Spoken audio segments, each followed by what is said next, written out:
Okay, 11:01, here we are. We are at our 12th week of the term. Just a few more weeks left, about four or so. But we have this week as our next mode of discourse. That is going to be uh, section 3.5 in SCC.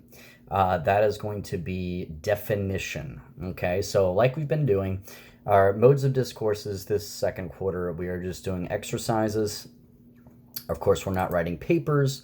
We're working on our revisions. Speaking of that, your narrative revision, as of you all seeing this video, has been turned in, submitted for a class homework grade, and I will give you half credit back if you've done the necessary edits, and then I will average that one with your old original grade, and that will be your true overall comprehensive grade. Okay, our next one is going to be our descriptive. We're going to do that one next week. There might be a week coming up where we double up on the revisions, or we might have to cut one. We might cut the persuasive argumentative and just do the redo of the research enhanced persuasive argumentative. Stay tuned for an announcement on that in the next coming weeks. But let's return to what we have this week. So definition, this is going to be in our e-text. Of course, chapter 3, and it's part 5, okay? And we have two exercises, exercises 13 and 14.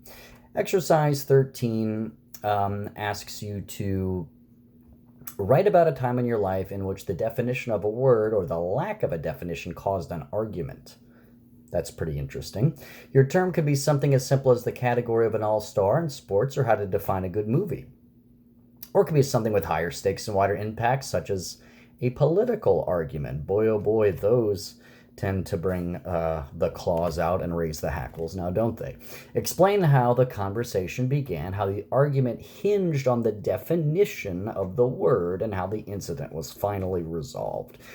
Yeah, and I don't know if you guys sense this too, but I don't know if it's a 2019 thing or if we've been saying this year after year for hundreds, maybe even thousands of years. It seems like we are redefining concepts, terms that we took for granted originally. I'm not going to necessarily get into any of the particulars there, but is up still up and is down still down, okay? So no doubt you've had conversations with friends and family disagreeing on the meaning of a concept, of a term, of an idea, okay? I think for a less controversial example, what is a good movie? What does that word good mean in terms of a film? Your definition of a good movie might not coincide with your friend or family member's definition of a good movie, okay? I've had that argument many a time with peers and family members, okay? So that's a really interesting exercise, okay? It might be one of my favorites we've done all term. 14, on a separate piece of paper, and by the way, for exercise 13, it says collaborations, share with a classmate. You don't have to do that. Just do it individually. Back to 14. On a separate sheet of paper, define each of the following items in your own terms if you can establish a context for your definition. They give you 5 terms: bravery, adulthood, consumer culture, violence, and art. And you are to define them how you would define them. Don't consult a dictionary. This is where you are just relying on your own experiences, perhaps your own intuitions, and describing them. And why do you describe them in the way that you do? Establish a context for your definition, as it says, okay? So that is what we are doing for SCC. Exercises 13 and 14, 3.5, chapter 3.5.